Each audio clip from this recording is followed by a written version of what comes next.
இந்த இனிய விழாவின் தலைவர் பெருமதிப்புக்குரிய தம்பி குமாரசாமி அவர்களே, அவருடைய இல்லத்தரசி லதா குமாரசாமி அவர்களே, எனது அன்புக்குரிய தினமலர் பத்திரிகையினுடைய அதிபர் அவர்களே, கல்லூரி முதல்வர்களே, கல்லூரியினுடைய வைஸ் பிரின்சிபல், மாணவர்கள், பேராசிரியர்கள், நமது டாக்டர் பத்மநாபன் அவர்களுடைய குடும்பத்தினர் அனைவருக்கும் என்னுடைய நன்றி கலந்த வணக்கத்தை தெரிவித்துக் கொள்கிறேன். உள்ளபடியே இந்த இனிய விழாவில் எனது அன்புக்குரிய பாசத்துக்குரிய அண்ணன் டாக்டர் பத்மநாபன் அவர்களுடைய 100ஆண்டு விழாவில் கலந்து கொள்வதில் நான் மட்டில்லாத மகிழ்ச்சி அடைகிறேன். ஒரு காலத்தில் கம்பன் எழுதுவான், எப்படி என்றால், ஒரு தோணி ஓட்டுகிறவனை பார்த்து உன்னோடு சேர்ந்து நாம் ஐவரானோம் என்று குகனிடத்திலே சொல்லுவான். இதைப்போல நான் இன்று வர இயலாமல் இருக்கிற என்னுடைய இனிய நண்பர்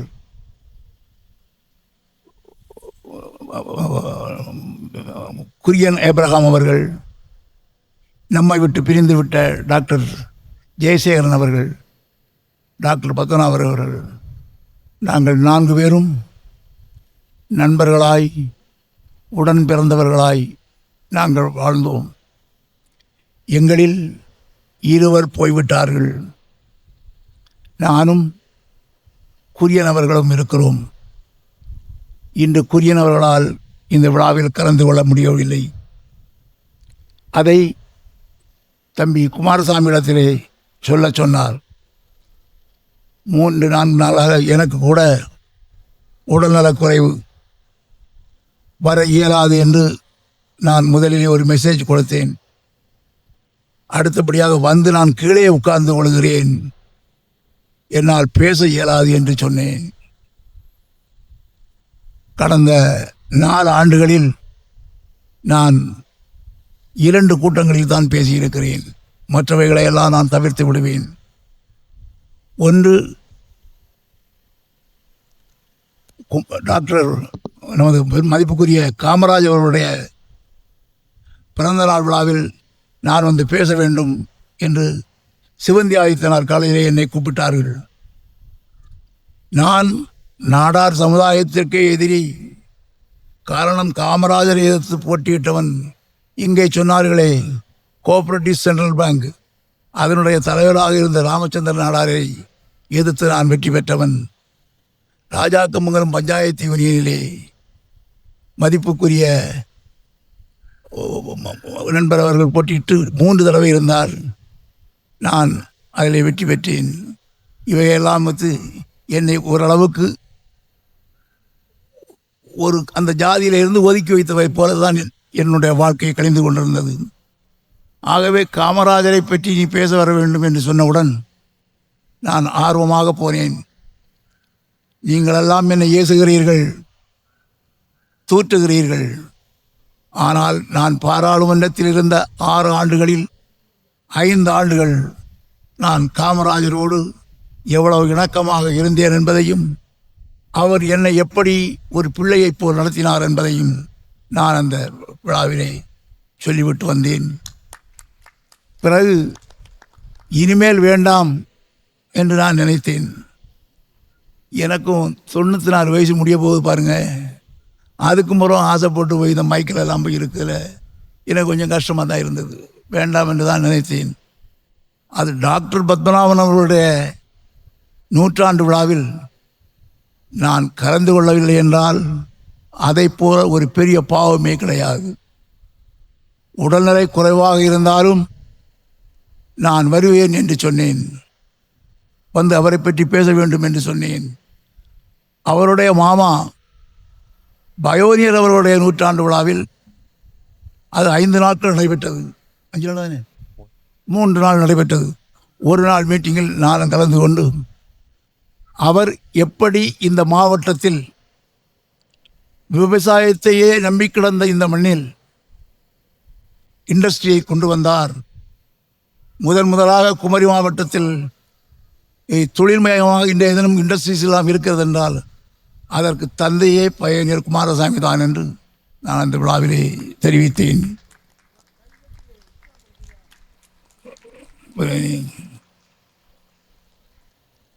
இன்றைய தினமும் நான் இங்கே வந்தது டாக்டர் அவர்களை பற்றி நான் இங்கே வந்த பிறகுதான் பார்த்தேன். அதில் இண்டஸ்ட்ரி என்று போட்டிருக்கிறது.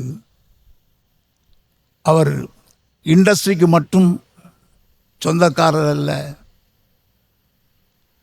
நான் 1967 போட்டி போட்ட போது டாக்டர் அவர்களை பார்ப்பதற்காக நானும் நாகர்கோயில் சேர்மன் கிறிஸ்டபர் அவர்களும் வடசேரி ராஜகோபால் வைஸ் சேர்மனாக போய் பார்க்க போனோம்.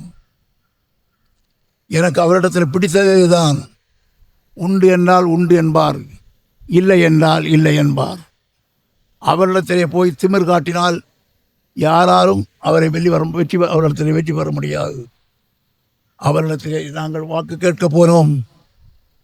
அவர் சொன்னார், நான் காங்கிரஸ் தான் தம்பி ஓட்டு போட போகிறேன், ஆனால் நீ ஜெயிக்க போகிற, நான் தோக்கிறவன் தான் ஓட்டு போட போகிறேன் என்று சொன்னார். வந்துவிட்டோம். ஒரு 4-5 மாதம் கழித்து டாக்டர் ஜெயசேகரன் அவரும் டாக்டருமாக என் வீட்டுக்கு வருகிறார்கள். எனக்கு அதை பார்த்தவுடன் கையுங்க ஓடலை காலும் ஓடலை, டாக்டரே நம்ம வீட்டுக்கு வந்திருக்காருன்னு சொல்லிட்டு, என்ன டாக்டர் என்ன விஷயமா வந்தீங்க? இல்லை, நான் ஒரு ஆர்ட்ஸ் அண்ட் சயின்ஸ் காலேஜ் ஆரம்பிக்கிறேன். இந்த நாகர்கோவில் தொகுதியின் சட்டமன்ற உறுப்பினர் நீங்கள் வந்து அதில் வாழ்த்துறை வழங்க வேண்டும், நோட்டீஸ் அடிக்க வேண்டும் என்று கேட்டார்கள். அதுக்கு எங்கிட்டேயும் கேட்கணும், நீங்களே அடித்திருக்கலாம், தொலைபேசியிலே அழைத்திருக்கலாம், நீங்களே இங்கே வந்திருக்க வேண்டியதில்லை என்று நான் சொன்னேன். அந்த விழாவிலே நான் கலந்து கொண்ட போது 3 arts and science, Hindu college, christian college, holy cross college. அப்போ அந்த ஸ்காட் கிறிஸ்டியன் காலேஜ் 2ஆக பிரியவில்லை, 1ஆக இருந்தது. ஒரு சின்ன மாவட்டத்தில், அது ஒரு சின்ன தலைநகரத்தில், ஒரு சின்ன எம்எல்ஏயாக நான் இருக்கிறது. இந்த இடத்தில் 4 காலேஜுகள் இருக்கிறது என்று சொல்லும்போது நான் மிகுந்த பெருமைப்பட்டேன். அதில் இருந்து நான் கொஞ்சம் கொஞ்சமாக டாக்டரிடத்திலே ஒண்ட ஆரம்பித்தேன். நண்பர்களும் என்னை ஒண்ட வைத்தார்கள். எனக்கு 36 வயதிலே டயபெட்டிக் வந்துட்டு. இப்போ டாக்டரை போய் பார்த்த உடனே டாக்டர் சொன்னார், எப்பா உனக்கு +3 கிடக்கு. ஜெயசேகரன் சொன்னார், 33 உனக்கு வந்துட்டுதேன்னாரு. சொல்லிட்டு சொன்னார், diabetic is not a disease, it is only a disorder in the body, no medicine can cure it, you alone can cure it என்று எனக்கு ஒரு புத்தகத்திலிருந்து எடுத்து காட்டினார். என்ன செய்ய வேண்டும் என்று சொன்னேன். 1 கப்பு அரிசி சாப்பாடு தினமும் 5 கிலோமீட்டராவது ஃபாஸ்ட் வாக்கிங் ஆர் ஜாக்கிங் நீ செய்ய வேண்டும் என்று எனக்கு சொன்னார். 2 பேரோடு ஆரம்பித்தோம். 20 பேரோடு நாங்கள் ஓடிக்கொண்டிருப்போம். அப்போ ஒரு ஆள் குட் மார்னிங் என்று சொல்லிவிட்டு காரிலே 5 மணிக்கு போகும். ஒரு 2 நாள் கழித்த உடனே நான் குரியன்ட்ட கேட்டேங்க, ஹூ இஸ் ஹி? காலைல 5 மணிக்கு போகிறாரு, ஹலோ குட் மார்னிங் போகிறார். நம்ம டாக்டர் 10 நாள் தோட்டத்துக்கு போகிறாருப்பா. டாக்டர் குமரி மாவட்டத்திலே படித்தவர் மட்டும், தமிழ்நாட்டிலே படித்தவர் மட்டுமல்ல, அமெரிக்காவிலே படித்தவர் 5 மணிக்கே விவசாயம் செய்ய போகிறார். ஆச்சரியமாக இருந்தது. நான் ஃபோன் செய்து, டாக்டர் என்னெல்லாம் கிரிசி பண்ணுறீங்கன்னு கேட்டேன். வாங்க கூட்டிகிட்டு போகிறேன்னாரு. என் வீட்டுக்கு வந்து கூட்டிகிட்டு போனார். அசந்து போனேன். அங்கே வாழை மரங்கள், காய்த்து குலுங்குகிற தென்னை மரங்கள், எலுமிச்சை, நாரத்தை, இதல்லாமல் நமது ஊரிலே இல்லாத கிரேப்ஸ் போட்டிருக்கிறார்கள். டாக்டர் கிரேப்ஸ் எவ்வளவும் நல்லா போட்டிருக்கீங்களே, நல்லா இருக்கேன்னு சொன்னேன். கிரேப்ஸ் நல்லா இருக்கு, ஆனால் நான் தான் நல்லா இல்லைன்னா. ஏன் டாக்டர்னு, நான் டாக்டருக்கு படித்தவன், விவசாயத்தில் படித்தவன் இல்லை. உயரெல்லாம் பூச்சி இருக்குது, இதை அடிக்கணுண்டான்னு சொல்லி வந்து கூட்டிகிட்டு வந்தேன். எல்லா இதுலேயும் பூச்சி எல்லாம் அவனை அடித்தான். அடிச்சுட்டு அவனும் போயிட்டான். நான் அதற்கு உள்ளே போய் எல்லா இடமும் சுற்றி எப்படி எல்லாம் அடிச்சிருக்காங்கன்னு பார்த்தேன். அந்த மருந்துகள் சொட்டு கொஞ்சம் கொஞ்சமாக என் தலையிலே விழுந்து என் முடியில் உள்ள பாதி முடி, அழகான அந்த முடி அவ்வளவும் போய்விட்டது என்று என்னிடத்திலே சொன்னார். இப்படி நான் அடிக்கடி இந்த விவசாயங்களை பற்றியெல்லாம் என்னிடத்திலே அவர் டிஸ்கஸ் பண்ணுவார். Doctor, first doctor, then is an agriculturist. மூன்றாவதாக அவர் ஒரு சிறந்த கல்வியாளர். நான் ஒரு நாள் அவர் வீட்டிலே இருக்கிறேன். பிரின்சிபல் அவர்களும் செல்லையா என்ற ஒரு ஆசிரியர், ரிட்டையர் ஆனவர், 2 பேருமாக பேப்பரை கொண்டு வருகிறார்கள். பிஎஸ்சி பிஏக்கு அட்மிஷன் போட வேண்டும், அப்ளிகேஷன் வந்திருக்கிறது என்று சொன்னார்கள். எவ்வளவு வந்திருக்கிறது என்று கேட்டார். நாம் எவ்வளவு சிறந்திருக்க வேண்டுமோ அதற்கு 2 மடங்கு வந்திருக்கிறது என்று சொன்னார். அப்படி என்றால் you select purely on merit என்று சொன்னார். நான் நினச்சிட்டேன், இனிமேல் நம்ம அட்மிஷன் கேட்டக்கூடாது, நம்ம மானங்கிட்டு போயிடுவோம் அப்படின்னு சொல்லிட்டு, நான் ஒரு நாள் கூட எங்களுடைய அந்த 40 ஆண்டு கால நட்பில் நான் ஒரு அட்மிஷனோ, எனக்கு டாக்டரை தெரியும், அவர் எது சரி என்று ஒன்று கருதினாரோ அதையே செய்வார். யார் சொன்னாலும் அவர் கேட்க மாட்டார். நாம் நம்மகிட்ட எப்படி வருவான், மெரிட்டில் இருக்க பட்சம்தான் வருவான். அவனை கொண்டு போனால் 50 பிள்ளைன்னா இவன் 150 ரேங்கில் இருப்பான். எல்லாம் பாருங்க, இதை கூப்பிட்டு வந்து எல்லாம் பாரு. நான் அதனால் அந்த பக்கமே போகிறதில்லை, நான் என்றைக்கும் நான் போனதில்லை. அந்த ஒரு டிசிப்ளின் என்று சொன்னால், இந்த கல்லூரி தான் டிசிப்ளினையே குமரி மாவட்டத்தில் இருக்கிற மற்ற கல்லூரிகளுக்கெல்லாம் சொல்லிக் கொடுத்தது.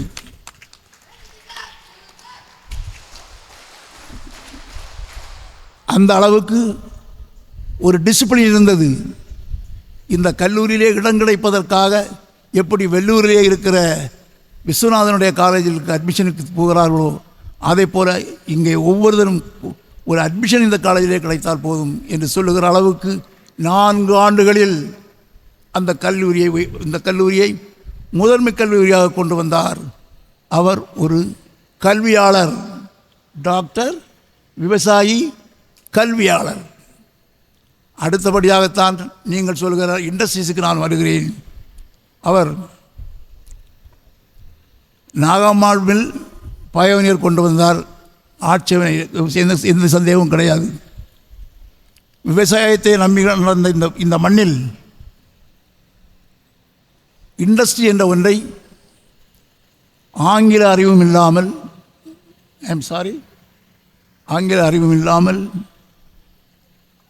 ஜப்பானில் இருந்து மிஷினை கொண்டு வந்து இங்கே மில்லை நிறுவினார். சாதாரண மில்லை. இப்பொழுதை போல புறபமாக என்வாய்ஸ் வாங்க வேண்டியது, எல்சி ஓப்பன் பண்ண வேண்டியது, அடுத்த மாதம் மிஷின் வர வேண்டியதில்லை. இங்கே இருந்து எழுத வேண்டும். Controller of import and export அவர்கள் கிளியரன்ஸ் தர வேண்டும். அந்த கிளியரன்ஸுக்கு 1 வருஷம் பிடிக்கும். அதுக்கு ஒரு கப்பலில் மீன் வரைக்கும் 2 மாதம் ஆகும். இப்படி டாக்டர் அவர்கள், இந்த பெரியவர் பயோனியர் அவர்கள் இந்த இங்கே மில்லை கொண்டு வந்தார்கள். ஒரு 4 வருஷத்துக்குள்ளே 5 வருஷத்துக்குள்ளே அந்த மிஷின்லாம் பழைய மிஷின் ஆகிடும். டாக்டர் அதை மாடர்னைஸ் பண்ணார், புதிய மிஷினாக்கி. அப்பொழுது அவருக்கு நூல் தயாரிக்க வேண்டும். கடம்பூரில் இருந்து ஜனார்தனன் ஒரு ஆள், உங்களுக்கு ரொம்ப தெரிஞ்ச ஆள் தான். அவர் எனக்கு ஒரு நண்பர். அவர் என் வீட்டுக்கு வருவார். அவர் பருத்தியை வாங்கி பஞ்சாக்கி இவர்களுக்கு கொடுப்பார். அவர் பிற்காலத்தில் எம்பி ஆகி சென்ட்ரல் மந்திரியாக கூட ஆகிட்டார். அவர் என் வீட்டுக்கு வந்து சொன்னார், இப்படி கொஞ்சம் 58 பண்டல் பஞ்சு அங்கே போட்டிருக்கேன் டாக்டர்கிட்ட, அதை குவாலிட்டி பார்த்து அவங்க எடுப்பாங்க, நானும் வரப்பா போனோம்.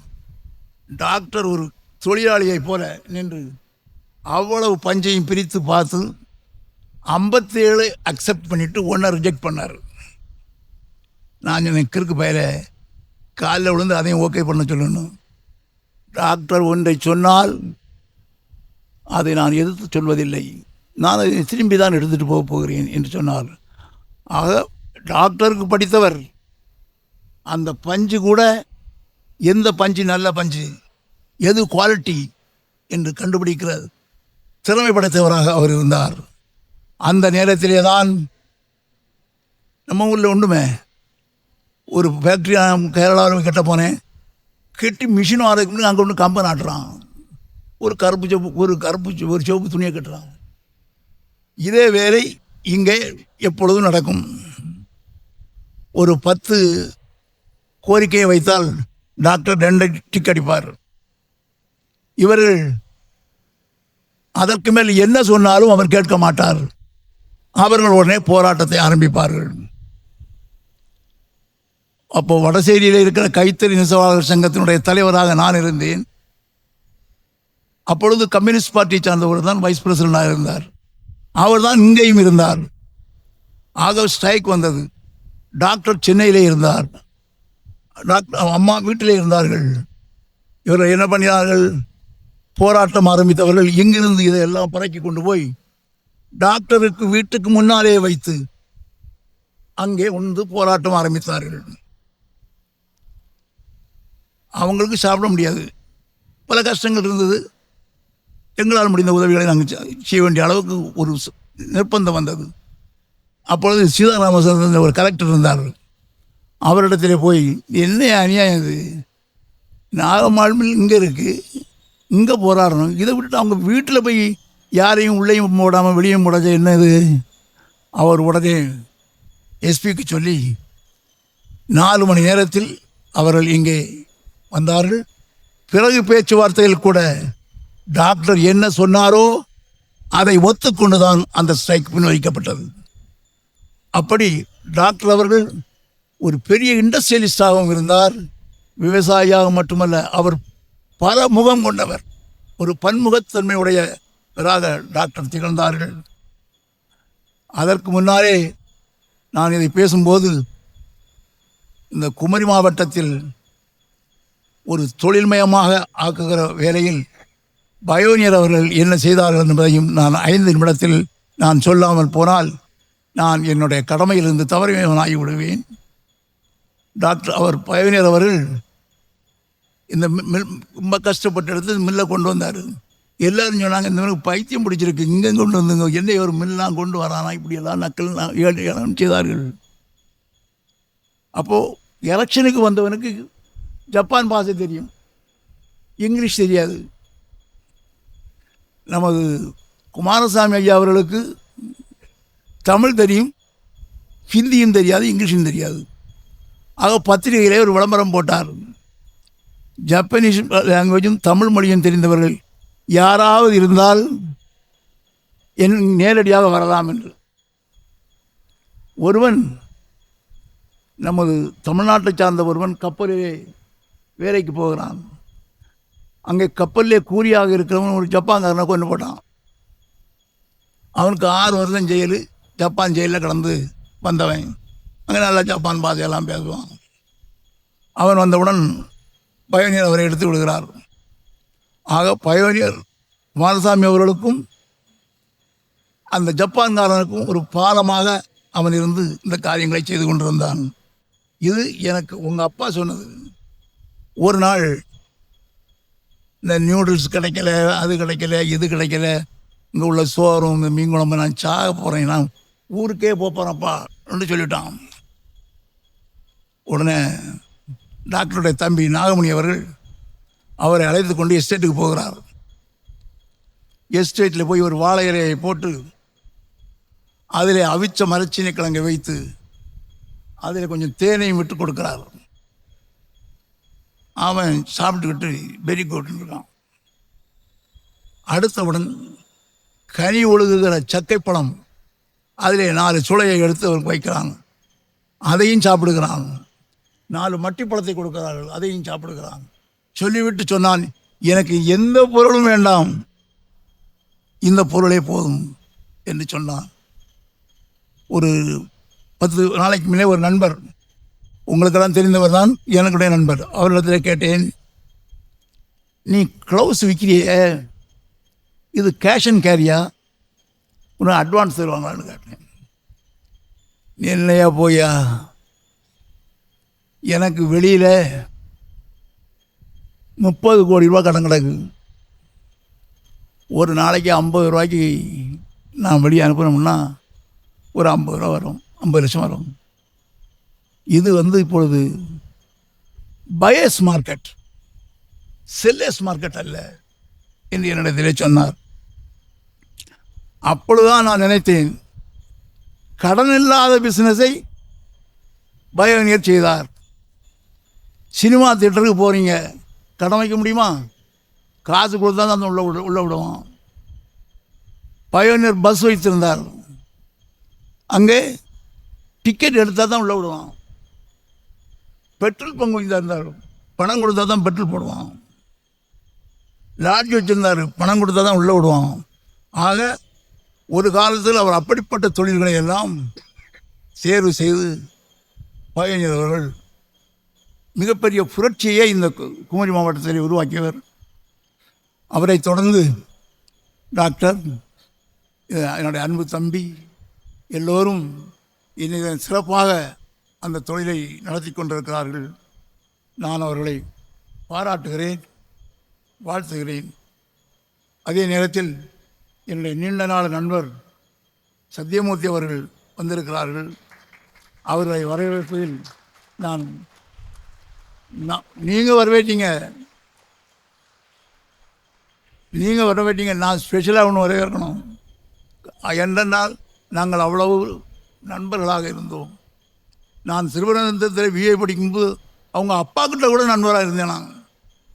ஆக மாணவ செல்வங்களெல்லாம் இங்கே வந்திருக்கிறீர்கள், கல்லூரி பேராசிரியர்களெல்லாம் வந்திருக்கிறீர்கள்.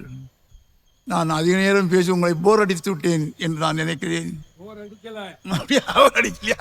சரி, உங்கள் அத்தனை பேருக்கும் நன்றியை கூறி இந்த அரிய வாய்ப்பை தந்த தம்பி குமாரசாமி அவர்களுக்கு நான் நன்றி கூறி விடைபெறுகிறேன். வணக்கம்.